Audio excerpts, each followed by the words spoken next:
జగమే మరపింపజేయునది కన్న తల్లి ప్రేమ.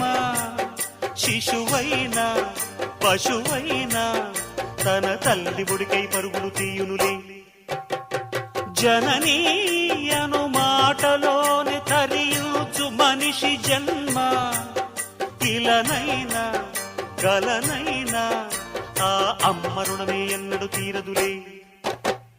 ప్రాణం నా ధ్యానం మా అమ్మ కోసమని, ఉన్న బ్రతికున్న మా అమ్మే లోకమని. బ్రహ్మైనా అమ్మంటే చాలు మొక్కుతాడురా, ప్రాణంగా చూసేది ఆ పాశమేరా. దేవుణ్ణైనా ఎదిరిస్తాను, కాలాన్నైనా శాసిస్తాను, అమ్ముంటే చాలంట అండగా. అమ్మ అమ్మ మాయమ్మ అమ్మంటే నేను అమ్మ.